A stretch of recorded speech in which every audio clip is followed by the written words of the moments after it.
안녕하세요. 여러분이 직접 챙겨주신 미국 GAAP 재무보고 핵심 자료들 오늘 한번 제대로 파헤쳐 보겠습니다. 목표는 명확해요. 그 복잡해 보이는 재무제표라는 언어. 이걸 여러분이 쉽고 명쾌하게 이해하도록 돕는 겁니다. 이게 뭐 단순히 숫자 노름이 아니거든요. 그렇죠. 기업의 속사정을 들여다보는 뭐랄까 일종의 열쇠 같은 거죠. 네. 기업들이 성과나 재무 상태를 어떻게 일관되게 보여주는지 그 표준 언어인 GAP의 뼈대를 좀 훑어볼 텐데요. 투자자시든 뭐 회사 내부자시든 아니면 그냥 지적 호기심이 넘치시든 이 정보가 왜 중요하고 또 어떻게 활용할 수 있는지 좀 감을 잡으실 수 있을 겁니다. 네, 분명 도움이 될 겁니다. 자, 그럼 어디 한번 시작해 볼까요? 먼저 그 자료의 전체 재무제표 세트라고 나온 부분부터 보죠. 재무상태표, 손익계산서, 포괄손익계산서, 현금흐름표, 자본변동표. 어휴, 왜 이렇게 여러 개가 한 세트로 필요한 걸까요? 그거 아주 좋은 질문이에요. 왜냐하면 각 보고서가 회사의 다른 얼굴, 다른 측면을 보여주기 때문이죠. 그러니까 특정 시점의 재산 상태는 재무상태표가 보여주고 일정 기간 동안 얼마나 잘 장사했는지는 손익계산서가, 또 실제 현금이 어떻게 돌았는지는 현금 흐름표가 보여주고요. 각자 다른 스토리를 담고 있는 거예요. GAAP는 이 이야기들이 서로 모순되지 않고 또 다른 회사랑 비교할 수 있게 기준을 딱 잡아주는 역할을 하는 거죠. 여러 각도에서 찍은 사진을 모아서 전체를 파악하는 것 같다. 이런 말씀이시군요. 네, 비슷합니다. 그래야 전체 모습이 보이니까요. 그렇군요. 그럼 첫 번째 사진, 재무상태표부터 자세히 들여다보죠. 특정 시점의 스냅샷, 이 비유가 딱 와닿네요. 핵심은 그 유명한 공식, 자산은 부채 플러스 자본. 이거 맞죠? 맞습니다. 아주 기본적이면서도 가장 중요한 공식이죠. 근데 이 공식 자체보다는 그 안에 구성 요소들이 중요해요. 구성 요소요? 네. 자산은 회사가 가진 자원인데 이게 또 1년 기준으로 나눠요. 1년 안에 현금화될 가능성이 높은 걸 유동자산이라고 하고요. 예를 들면 뭐 현금이나 매출채권, 재고 같은 거요. 유동자산. 그럼 1년 넘게 가지고 있을 것 같은 건요? 그건 비유동자산이라고 부릅니다. 공장이나 기계설비 같은 유형자산. 이걸 보통 PP라고 많이 부르죠. 그리고 뭐 투자자산이나 아니면 브랜드 가치 같은 무형자산도 여기에 포함되고요. 그렇군요. 그럼 부채는 회사가 갚아야 할 의무고 자본은 주주들 몫인 거고요? 네. 부채도 마찬가지로 1년 기준으로 유동부채랑 장기부채로 나뉩니다. 1년 안에 갚아야 할 매입채무 같은 게 유동부채고 사채처럼 만기가 긴 건 장기부채죠. 자본에는 그럼 뭐가 있나요? 처음 회사 세울 때 들어간 돈 같은 거. 그렇죠. 자본금이 있고요. 주식 발행하면서 추가로 들어온 돈은 추가 납입자본, APIC라고 하고요. 또 회사가 벌어서 배당 안 하고 쌓아둔 이익 있죠. 그게 이익잉여금입니다. 이익잉여금. 그리고 아까 잠깐 나왔던 기타 포괄손익 누계액, AOCI라는 것도 자본에 있던데요. 이건 좀 뒤에 다시 얘기해보죠. 네, 그럽시다. 아무튼 이 재무상태표가 중요한 건 회사가 특정 시점에 딱 뭘 가지고 있고 뭘 갚아야 하는지를 명확하게 보여준다는 거예요. 재무 안정성을 보는 거죠. 특히 유동자산이랑 유동부채 비교하면 단기 지급 능력을 알 수 있겠네요. 맞아요. 그리고 아까 말씀하신 그 이익잉여금이 어떻게 변해왔는지 보면 회사가 돈을 벌어서 얼마나 성장에 재투자했는지 그 히스토리를 읽을 수 있어요. 흥미롭네요. 자, 그럼 두 번째 사진, 손익계산서로 넘어가 볼까요? 이건 일정 기간 동안의 성과를 보여주는 거죠. 네, 맞습니다.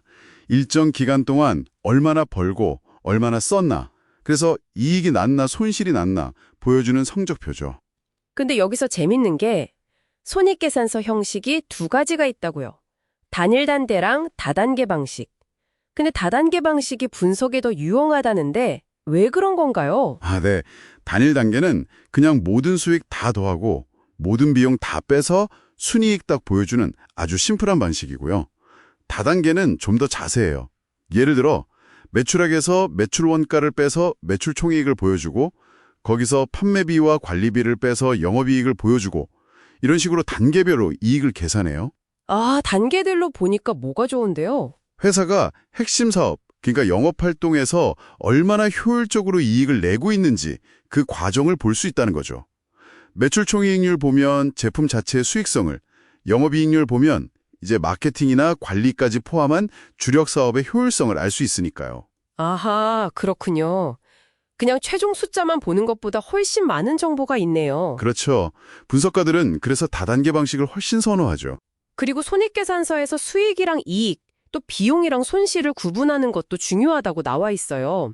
이게 뭐가 다른 거죠? 비슷해 보이는데. 오, 그게 수익하고 비용은 주로 회사의 주된 영업활동이랑 관련된 거고요. 예를 들면 제품 팔아서 번 돈, 수익과 그걸 만들기 위해 쓴 돈, 비용. 반면에 이익과 손실은 약간 부수적인 활동, 비경상적인 활동에서 발생하는 거예요.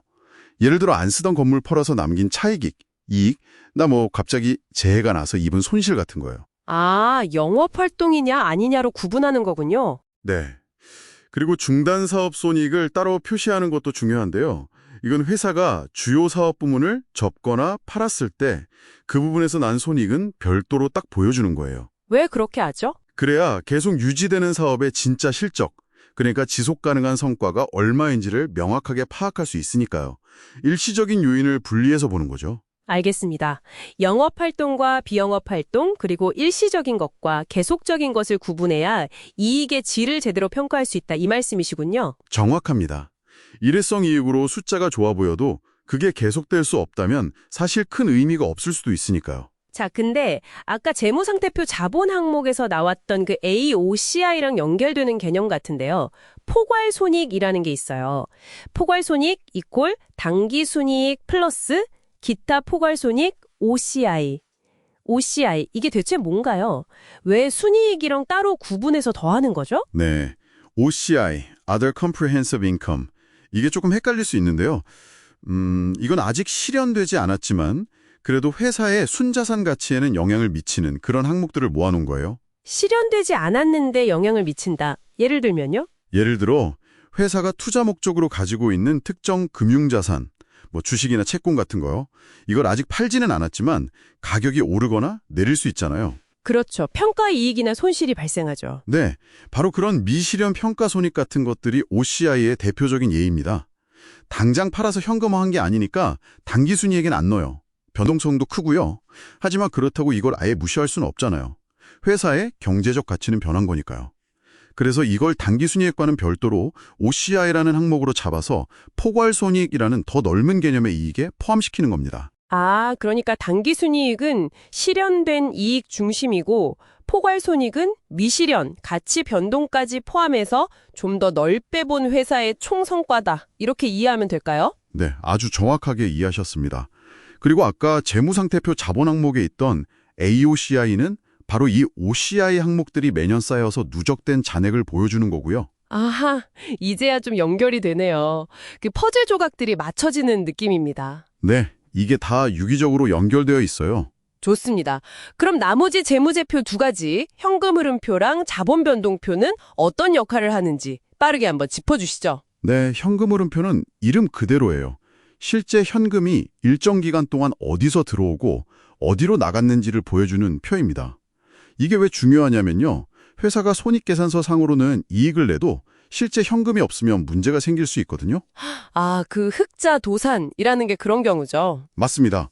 그래서 현금 흐름표는 영업활동, 투자활동, 재무활동 이 세 가지 활동으로 나눠서 현금의 유입과 유출을 보여주는데 이걸 보면 회사의 자금 사정을 파악할 수 있죠.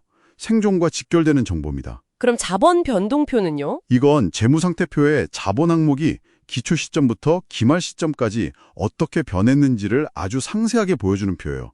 예를 들어서 유상증자를 해서 자본금이 늘었다거나 배당금을 지급해서 이익잉여금이 줄었다거나 아니면 당기순이익이 발생해서 이익잉여금이 늘거나 OCI가 발생해서 기타 포괄손익 누계액이 변하는 등등 이런 주주지분 변동 내역을 한눈에 쫙 보여주는 거죠.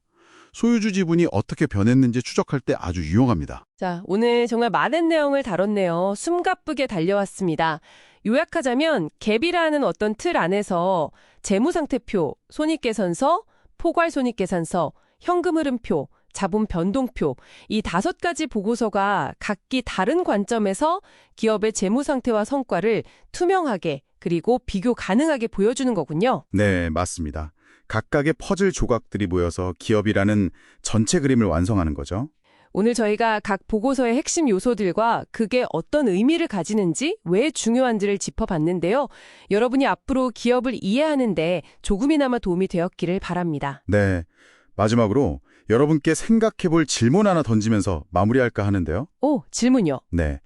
많은 분들이 또 언론에서도 그렇고 주로 손익계산서의 당기순이익 숫자에 크게 주목하는 경향이 있잖아요. 그렇죠. 보통 그게 헤드라인으로 많이 나오죠? 근데 오늘 우리가 살펴본 것처럼 회사의 실제 가치 변동에는 OCI 같은 다른 요소들도 영향을 미치고 또 이익이 낮다고 해서 반드시 현금이 들어오는 것도 아니고요. 그렇다면 우리가 만약 오직 그 당기순이익이라는 숫자 하나에만 너무 초점을 맞춘다면 혹시 회사의 전반적인 재무 건전성이나 미래 가치에 대해서 좀 불안전하거나 심지어는 약간 오해의 소지가 있는 시각을 갖게 될 가능성은 없을까요? 생각해볼 만한 점이네요. 네. 앞으로 재무 보고서를 보실 때 이 질문을 한 번쯤 떠올려 보시면 아마 좀 더 깊이 있는 통찰을 얻으실 수 있지 않을까 생각합니다.